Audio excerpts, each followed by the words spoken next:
Hello, everyone, and welcome to my little show. We don't really have a name for it here, and we usually don't ever have a topic. I just like to riff for my Patreon folks for a little bit, but today, unfortunately, we do have a topic, and it is the sad news that my favorite musician of all time, the namesake of the legendary Van Halen, Eddie Van Halen, has passed away at the age of 65 after a long battle with cancer. And to hear the news today, and even just hear myself say that to anyone, it is still surreal.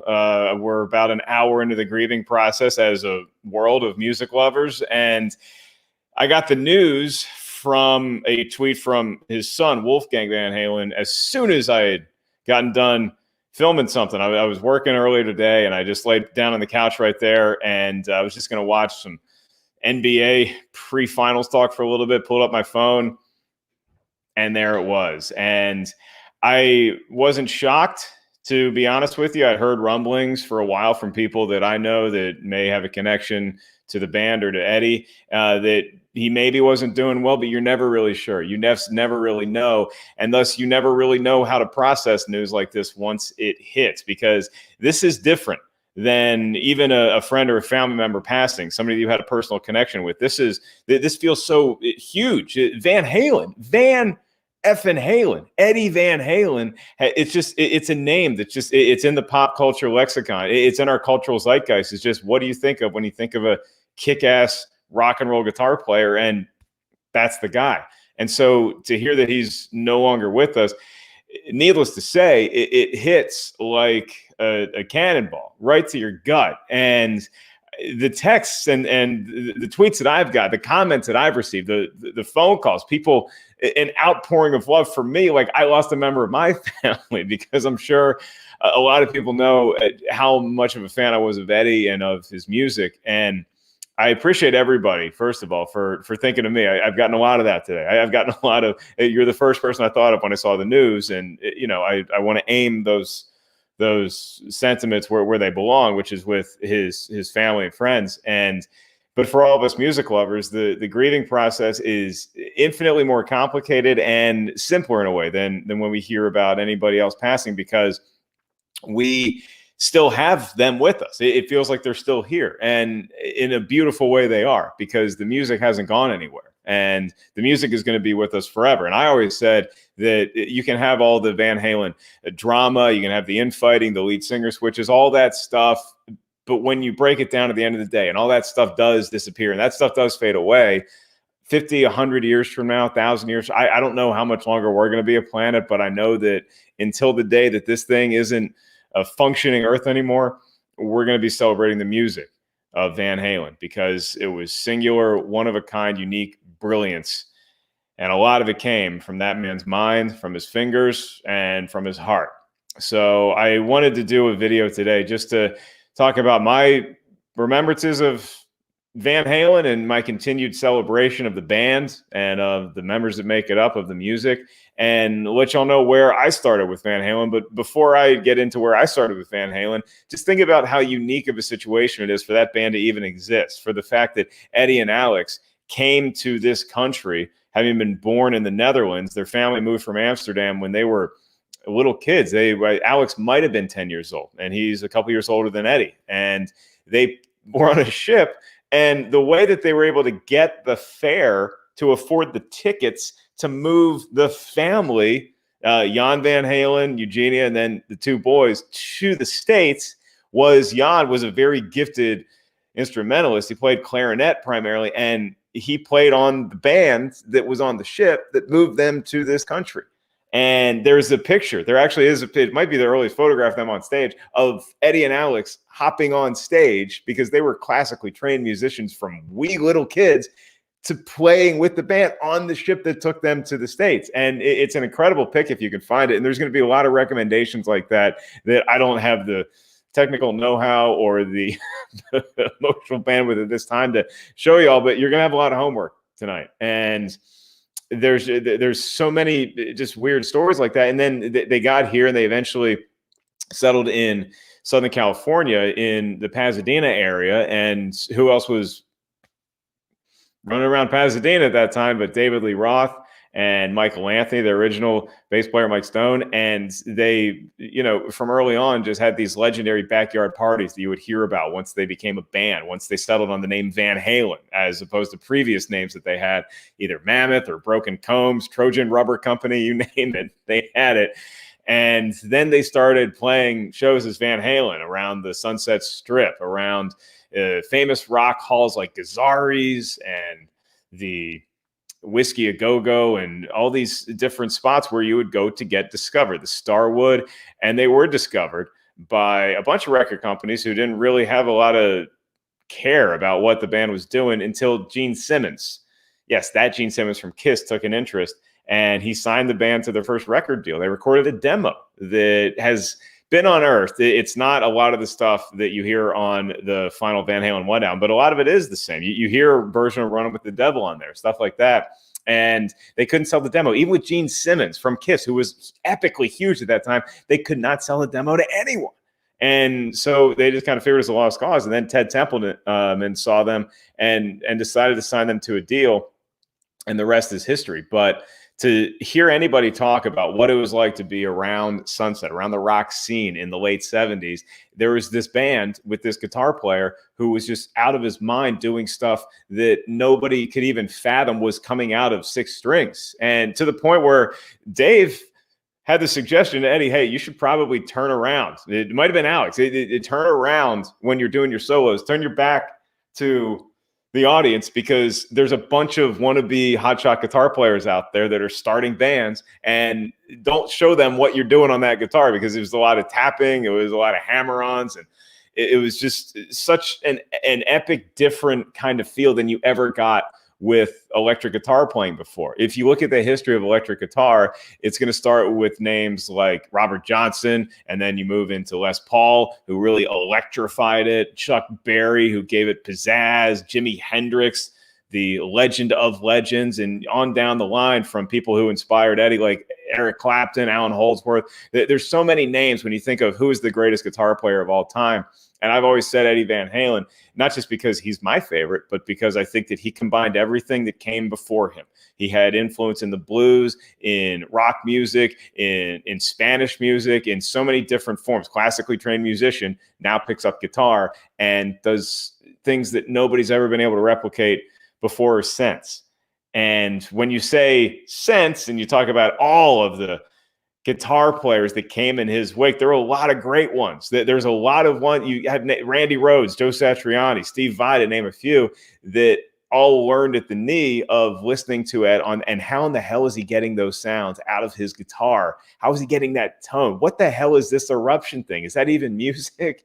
And it culminated in this band launching 6 albums with their original singer, David Lee Roth, and then 4 monstrous albums to follow with Sammy Hagar, an album with Gary Cherone, reuniting with Sammy Hagar first for a 2004 tour, and then also cutting a couple new tracks with him, reuniting with David Lee Roth a few years later, and then eventually, what is weird to say, now the final Van Halen album, A Different Kind of Truth, in 2012. And since I was in 6th grade, I really became aware of Van Halen. It was probably a little something to do with the influence of my older sister, who was a big metalhead. She loved watching MTV and bands like Guns N' Roses and Skid Row and stuff like that. And she was never the biggest Van Halen fan, but she loved Eddie. She loved his playing. She thought he was cute. And I remember hearing Jump and thinking, like, what the hell is that? Which is funny, because the backstory of Jump is that Diamond Dave didn't necessarily want Eddie, the hotshot guitar player of the band, to be playing keyboards too, and put that and make this band some sort of pop nonsense, until the song came out and became the biggest hit that the band ever had. And then I'm pretty sure Dave was okay with it. But I fell in love with that keyboard riff, and I bought the tape, and of 1984 was the album. That is the album right back there. And I put it in the Walkman and wore that tape out. 1984 is a little intro, and then into Jump, and then into Panama, Hot for Teacher. And it was just, it was magic. It was magic in my eardrums. And then they became my favorite band somewhere around the time I was in college, where I just kept listening and just, you know what, both eras, Roth, Hagar, doesn't matter. This band is just pure joy. It's just, it's what happiness sounds like. If fun had a soundtrack, that is who Van Halen is. That's what they embodied. And you feel it in the music. You feel it when you see them play, when you see Eddie and that huge grin that he always had when he was playing guitar. As Eddie himself said, you can't fake a good time. So maybe there was, to say the least, disagreements within the band from time to time. And maybe these last tours, Eddie and Dave didn't talk all that much off stage, but when they got on stage, it was authentic. And that's what I love about the music the most. And that's what I miss about the music that I got with them and that I've never heard since, is that it feels fresh. It still feels like it was recorded today. It doesn't sound dated like so many bands that started around the same time as Van Halen or even since Van Halen. It feels like that music is in a time capsule. And I've never gotten that feeling with Van Halen. I've always gotten the feeling that, sure, there's songs that harken back to a different era, but the way the music leaps out of the speakers and hits your ear, it sounds as youthful, as fresh, as inventive as it did the day it came out. Because I'm a huge Van Halen fan. I wasn't around for the beginning of the band. I wasn't that person that was putting the needle on the record for the first time in 1978, being like, "Oh my God, what was that? Was that a car horn? What is this running with the devil thing?" And I've allowed my mind drift to that at various points in my life, thinking like, what would it have been like to care about something that was that new? That you went to the record store and you just got this album that maybe some kids at school were talking about, and you put it on and you just think, what the fuck just happened? The entire world's changed. I mean, you look at any guitar player that is not even limited to the world of rock. Since Eddie Van Halen started becoming a known entity, they also, that's the guy I was trying to be. And so you can talk about technical proficiency, which a lot of other musicians have. You can talk about the emotional content of the music, the feel.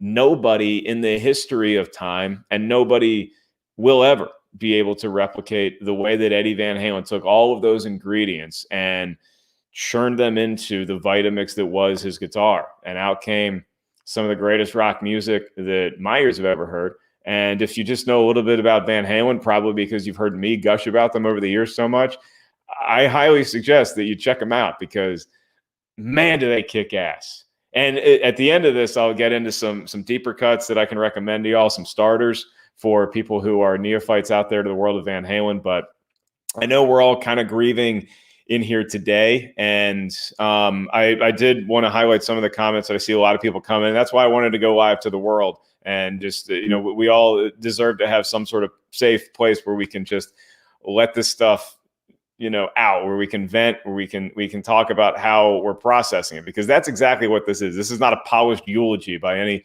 stretch of the imagination. As a matter of fact, I got the news and then I immediately had to jump into a meeting. And to be fair, pretty much anybody that knows me knows how I feel about this band and Eddie in particular. And so everybody in the meeting was like, "Hey, are you okay to do this? Do you just want to," like, a family member has passed away. And we got through the meeting, but I haven't really collected my thoughts about it just yet. The overarching sentiment that I feel is that the music is going to feel different from now on, which is not true necessarily, but it's true in the moment, because for my entire life, when I hear Van Halen, that is the guitar played by a guy who is not that far from me.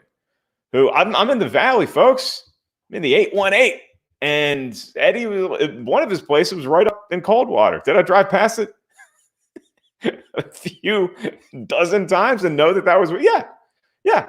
And he was just this guy. He was this person that was walking the earth, and that's no longer the case as of today. And so, when I listened to the Beatles, I had always known since I was conscious that John Lennon was no longer with us. And so that puts it in a different context. And now knowing this, it makes it different for me. And it's not going to be a permanent feeling. But for the moment, I haven't played any Van Halen since I heard the news. And when I hear it, it's going to be this just, oh God, this is a different thing that I'm processing now. But like all things, that will pass.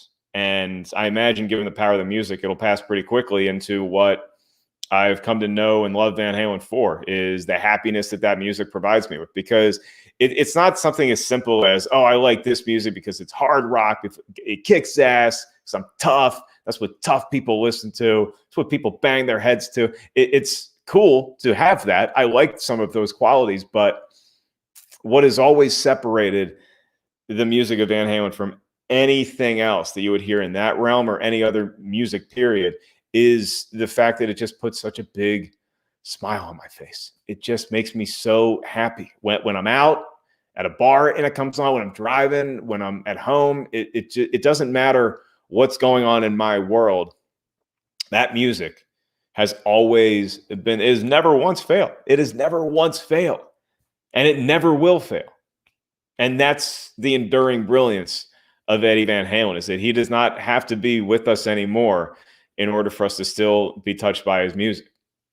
And when you look at all the different eras of Van Halen, and you look at, were they better with Roth? Were they better with Hagar? I have fun with those debates. I really do. But I think I speak for a lot of Van Halen fans where I'm like, if that is what your takeaway from hearing that catalog of music is, oh, okay, yeah, but who do you like better? It's a fun conversation to debate, but it ain't necessarily one worth having if you're going to skip over the fact that, you know, who was in both eras of Dave and Sam? That guy, Eddie, Alex, and Mike. And that was the core of the band. Two great lead singers. And I'll put Gary Cherone in there too. I think Gary Cherone, while the album was something very different, the tour that they went on, again, it looked like they were having a good time. It looked like Eddie was thrilled to be playing with a guy not named Sam and not named Dave. And so I give him all the credit in the world. And I mean, I see all these comments coming in. And it's great to see so many of my friends, my fans who know how much I care about them, because I know how much y'all care about them too. And y'all are right there with me. You know, the Eddie Haskells of the world, the Ed Harrell and Paul Denuzzo and people like that who, you know, all these, Jenny Lawson is sorry for my loss, and I appreciate that. It's all of our loss together, you know. Wells 5150 was saw them 10 years old. Wow, what was that like? Always a family vet. Yeah. And Peggy says you can never truly replicate his sound. No, you couldn't. There's so many great stories, and I'll tell you all a few here today. Ted Nugent, who's a great guitar player. Say one about his mental state. He's a great guitar player, and he just could not rectify that what he was hearing in this album was just one guy with a guitar and an air. He just could not believe it. And so they were playing some show together, and Ted goes, just accosts Eddie, and he's like, okay, wait, I want you to plug out of your rig because I know you're messing around with the amps, with the tubes, with something, and I want you to plug into my rig, and now I'm going to hear how you play. So Eddie's like, oh, okay. Eddie plugs his guitar into Ted Nugent's amp. Sure enough, guess what, terrible Ted? It sounds like Van Halen, and Nugent could not believe it and did acquiesce to the fact that, yes, this is a guitar god walking amongst us.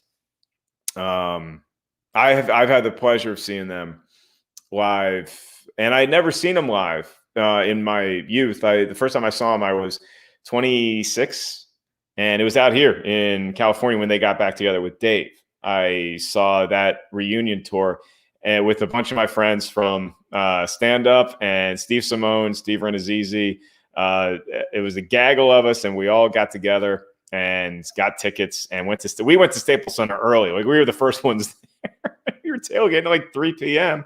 Needless to say, had a nice buzz by the time the show started, and it was everything that I thought it might be, and then some, because the lights go down and the crowd just erupts. Sold out, packed house, Staples Center, and you hear that sound of a guitar player just noodling all up and down the neck, and you know right away that's the guy. That's that guy. That's the guy I've never seen live, but that's the guy that has meant so much to me in basically for my entire life.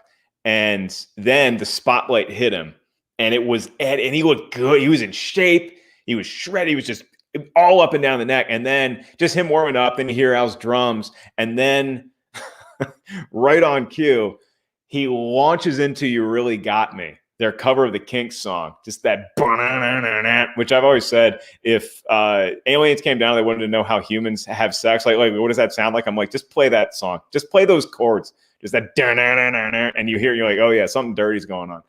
And right as he hit that, the curtain drops. Dave is above the drums behind him, waving a giant Van Halen flag. And it was like, Jesus Christ, the boys did it. They pulled it off. And so we saw them 3 times on that tour, saw them on A Different Kind of Truth tour when they were touring, and they had new music. And the new music, folks, was good. It is. I mean, I could not believe that they put that album together at all, that they had any material to put out. And the fact that they were able to take some of their really old songs from the Gene Simmons demo days, repurpose them for that, write new original stuff, to have that album come out in 2012, it's mind-boggling to me when I put it on. It is epic. Put it on. If that has not made your Van Halen discography for whatever reason, trust me, do yourself a favor. You won't regret it. So saw them there, and then Don Barris, the warm-up guy for Jimmy Kimmel, a one-of-a-kind comic in his own right. He knows I'm a huge Van Halen fan, as is Steve Simone, my comic pal, and he got us in to go see Van Halen when they performed at Jimmy Kimmel Live. They did it. They did about 8 songs. They closed down Hollywood Boulevard. And we were like backstage for a little bit. And I was like taking pictures with like the Van Halen logo on like their gear and stuff. And I probably wasn't allowed back there, but hey, you got to do it for the gram. And that was the second closest I'd ever been to Eddie Van Halen, like, because they literally walked right by us as they were going on stage. And it was funny because it's like, and dressing room for Alex, dressing room for Dave, and then a dressing room for Eddie and Wolfgang. And they just all walk out, like nobody's talking to anybody. And then they just come out, time to do the show. And they get up there and they just light up the sky. And they played 8 songs. But you can probably find this on YouTube. They had to stop for 15 minutes because Dave was twirling around a fucking sword or something, and he cut himself. He cut his nose, and it was like gushing blood. And trooper that he was playing through it, but it was just like all down his face.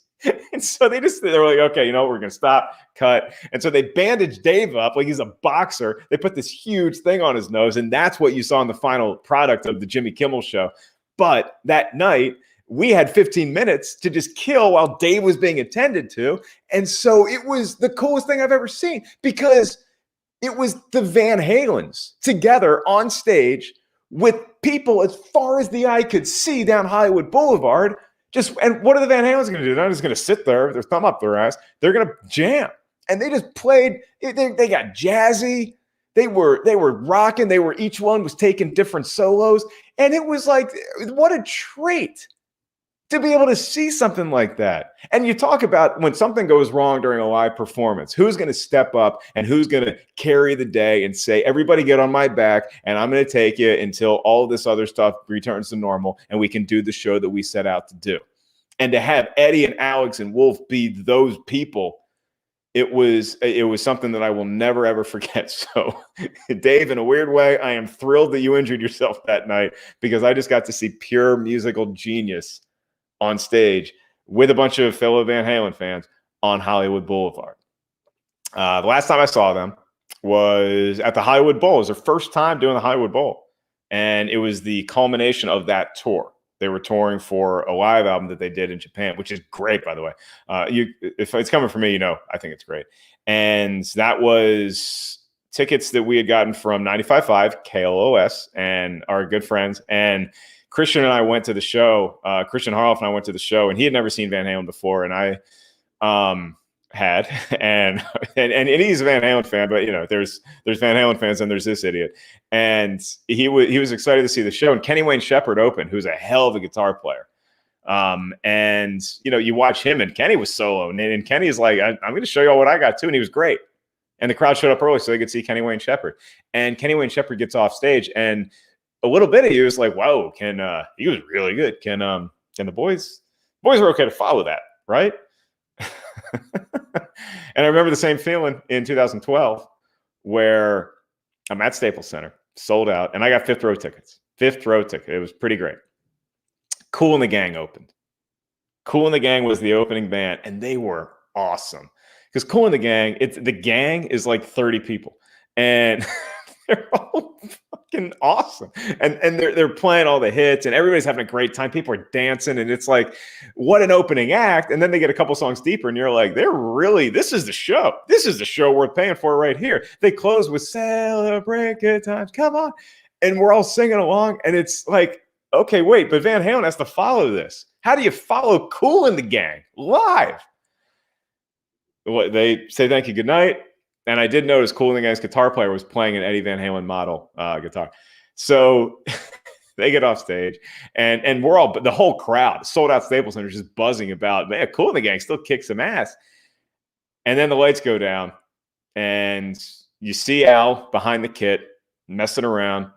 Dave is out there doing his dance. Here comes Eddie and Wolf, and within about 10 seconds, everybody forgot what they had just seen with Kool and the Gang, because Eddie noodled and then launched, boom, like a freight train charging into a sold-out arena, the opening chords of Unchained. And if you thought that he had lost a step, or you thought the band was just doing this for the cat, all that stuff goes away when you actually see it, when you see it with your own naked, steaming eyeballs.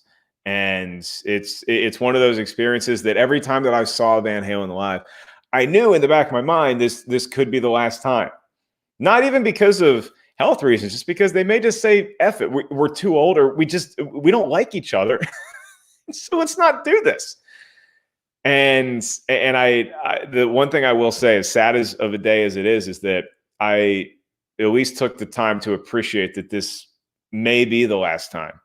And I did that as far back as 06 and 07 when I saw him. That I may not get this opportunity again. So I just wanted to soak in every moment. And I was pretty hammered by the end of the first time I ever saw him. So I made painstaking steps to be a little more sober, sip on a couple beers, but also just really take this in. And leaving the Hollywood Bowl, ran into a buddy of mine, David Fickus, who was in a different part of the bowl, and then we just ran into each other walking out, and we were glowing about how great it was and what the future may hold for how many more times we could possibly see this band. So him and I decided to extend the night, go to Powerhouse, which is a dive bar right down Hollywood Boulevard, about a half mile from the bowl, and we just continued celebrating what we just seen and the legacy that is Van Halen. And I will I don't want to go on for too long. I know, people have lives to live and all that stuff. But I will tell you the couple times that I had a near run-in with Eddie Van Halen, and stories that open with, hey, I almost met this person, usually aren't the best, but I think this one's pretty cool. I think y'all might get a kick out of this. So time number one, I was going to my buddy Freddie Lockhart, who was living in the Valley, right at the bottom of Coldwater Canyon in Los Angeles, and he was living in a big house at the time, and he was having a 4th of July party, and so a bunch of comics were coming over, and I texted him, I was like, hey, I'll stop at Ralph's, which is like literally right in the backyard, the grocery store, and I so hey, you want me to pick up anything, hamburger buns, and so I got something, and I remember thinking, like, hey, what'd be funny is because I knew Eddie lived around there. I was like, what if I bumped into Eddie Van Halen at Ralph's on 4th of July? Like, how crazy would that be? I was wearing a Van Halen shirt, not this one, a different one. I have a lot. And I'm in there. I'm in Ralph's, and I got the buns, and I got some beers, and probably a bag of ice. I'm always the guy that gets suckered into bringing ice to the party. And I turn around somehow to get in line. And right as I turn around, walking right by me, Eddie Van Halen.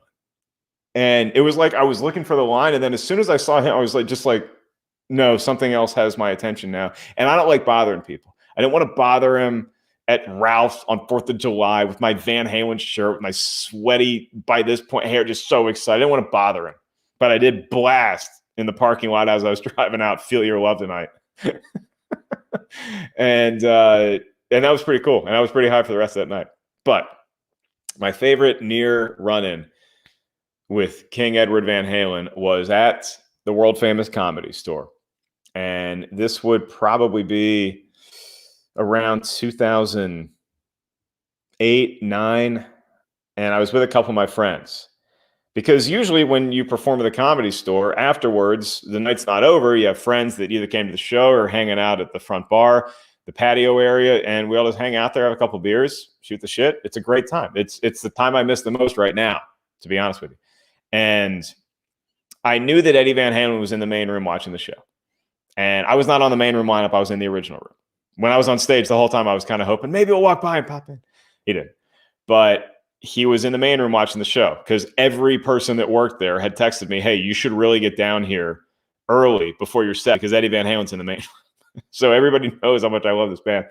So we're just down there, and I finished my set, and I'm like, I'm not just going to stand in the main room and just stare at the guy like I was doing the 10 minutes before my set. So I'm just out there chilling, and then who walks by about 30 minutes after my set's done, and we're just all kind of there. I remember I had a Rolling Stones shirt on with the tongue, and Eddie walks by, and he's always been a very shy, person. He doesn't really want to, say hello or be bothered all that much, and doesn't really need the applause, all that stuff. He just loves playing music. So he was walking out with his party. It was maybe 5 deep, and the way that the Comedy Store is situated is such that the lot just to the right of it, if you're looking at the building, is the Hyatt. It used to be the Hyatt. Now it's some Andes, some fancy high-rise hotel. And there's a ramp that goes way up where all the valets park the car. Or you can park there yourself if there's still spots. So Eddie and his party turn the corner, and they walk by the front bar patio. And it was a pretty packed patio by that point. Everybody stopped their conversation because they were looking at Eddie Van Halen walk by. It was almost like the music cut out, like and we're all just kind of like it was this bustling, lively scene, and then Eddie Van Halen walks by, and everybody's just silence. And him and his party start walking up the ramp, and I guess that it hit his ear that it was so much talking, and then nobody talking, and that maybe it was because of him. And maybe somebody yelled out Eddie or something like that. He's about halfway up the ramp, and he turns around, and he's got this big smile on his face, and the entire front bar patio area erupts in applause. And we're just going crazy, and he just does that classic Eddie like that, and he keeps walking up the ramp into the evening. And I'll just never forget how cool that was. Just to let all of us celebrate him and have him be right there to do it, because we're all going to be celebrating Van Halen until the end of time. When the music comes on the radio, we'll be blasting it. When it's used in a movie, it's going to pick up the pace. When you put it on and you're working out, you're going to get that next rep. And for us to just be able to give that back to him, and not an arena concert setting, but just more of a human level. Hey, we appreciate you. Thank you. Thank you for just being here tonight at the Comedy Club. Thank you for being here on Earth. And thank you for what you've done for so many people. Because the thing about artists is that some of them get huge egos, and they just assume how much they've affected people. And sometimes they're right. And then other times you can just never get the full scope of how many lives you've touched with your art, whether you're a painter, actor, even comedian, or especially a musician. Because music, unlike any other form of entertainment, has a way of getting into our soul that you can't quantify. There's no equation as to how it works. It's magic. And the ultimate wizard casting those spells when it comes to the realm of rock, when it comes to playing a guitar, is Eddie Van Halen. And hearing the news today, while it may not have been an utter shock to me, was something that I never wanted to face that might be a possibility. And now that it's come and gone, and I've gotten to talk about it a little bit with y'all, all I want to do is get in my 2020 Ford Fusion and just drive around the valley and blast the tunes that I love from the most legendary rock band on the face of the planet. So there's a lot of people who are in here right now. Thanks to everybody for watching and sharing your remembrances. I'm going to scroll through the comments a little bit. And Ed makes a great point. Yeah, music like Billie Eilish. And by the way, it's not Billie Eilish's fault that she didn't know who Van Halen was. And actually, I think all of us today are a little jealous that Billie Eilish probably got to hear Van Halen for the very first time recently and just have that. There's so many videos of people putting on Eruption for the first time or listening to a Van Halen track and just like reaction vids on YouTube. So go down that rabbit hole, because I'll tell you this, it doesn't matter who the reactors are. When they put on Eruption for the first time, their minds are blown. There's no other way to describe it. They can go in with skepticism. They can go in with excitement. It's going to be the same reaction. And it's going to be mouth open, agape at what is this? This is incredible. And this is good. Infinity Media Productions, original lineup at the US Festival in 1983. Yeah, they made a cool $1 million for 12 songs doing that.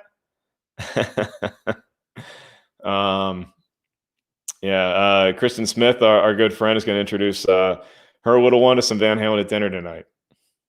There you go. This is a great story too. Michael Jackson's song "Beat It" was the guitar solo in that. So the rhythm guitar,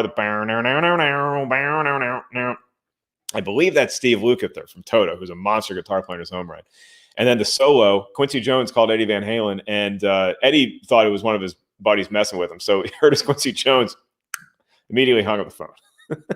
Quincy calls back, says, "No, this is Quincy Jones, and I would love for you to come down to the studio. Mike's working on a new record, and to have you do a solo." So Eddie shows up to the studio by himself, walks in with his guitar, says hi to everybody, met Michael very briefly, listened to the song, okay, plugs his guitar in, hammers out the solo you hear on the track "Beat It," and then 20 minutes later, just, all right, thank you. Have a good day, everyone. He was so shocked, he never even sought payment for it. He was never paid a dime for the solo on "Beat It." And he didn't want to tell anybody else in the band, particularly David Lee Roth, because Roth, had this kind of taskmaster, hey, you're in Van Halen or you're out of Van Halen. And Roth found out that Eddie had played the solo on "Beat It" because Roth was walking out of some convenience store and there was a group of guys playing "Beat It" out of the car stereo, just chilling at 7-Eleven. And he heard the guitar solo and he said, "Man, that sounds a lot like Eddie." And it was Eddie. I love that story. It's better to beg forgiveness than ask permission. And if you just went in and played that solo, you should, ask Quincy for payment. He's got some money. So, I'm seeing a lot of great. This is great, Dennis. There's a young boy deep in the closet. He was so fucking hot. He was good looking guy, and that smile, it's just it's what I've tried to impart to people, and if people can't understand it, that's okay.